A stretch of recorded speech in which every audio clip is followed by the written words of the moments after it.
কোটা আন্দোলনে ভর করে দেশজুড়ে নজিরবিহীন নারকীয় তাণ্ডবে জামাত শিবিরের কর্মীরাই সামনে থেকে নেতৃত্ব দিয়েছেন, এমন কথা বারবারই বলে এসেছেন খোদ প্রধানমন্ত্রী থেকে শুরু করে সরকারের দায়িত্বশীলরা।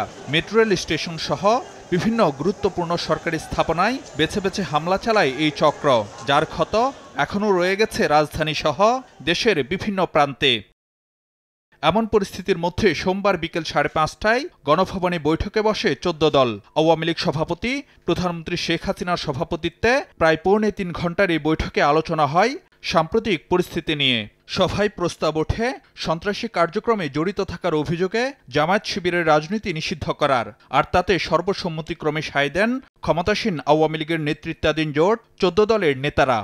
আজ গণভবনে বৈঠক শেষে সভার রাজনৈতিক সিদ্ধান্ত গণমাধ্যমের সামনে তুলে ধরেন আওয়ামী লীগ সাধারণ সম্পাদক ওবায়দুল কাদের।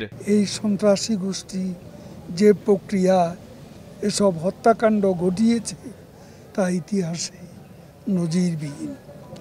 জাতীয় স্বার্থে দেশ বিরোধী এ অপশক্তিকে নির্মূল করা প্রয়োজন।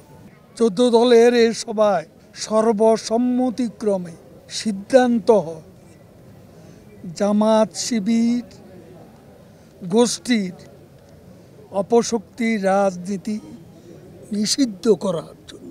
এ সময় জামায়াত শিবির নিষিদ্ধের যৌক্তিকতা তুলে ধরেন 14 দল নেতারা। আশা করেন দ্রুত সময়ের মধ্যে প্রয়োজনীয় প্রশাসনিক ব্যবস্থা নেবে সরকার। একটি ঐতিহাসিক সিদ্ধান্ত হয়েছে, বর্তমান যে ক্রান্তিকাল সে কালটার উত্তরণের জন্য অত্যন্ত গুরুত্বপূর্ণ ভূমিকা রাখবে।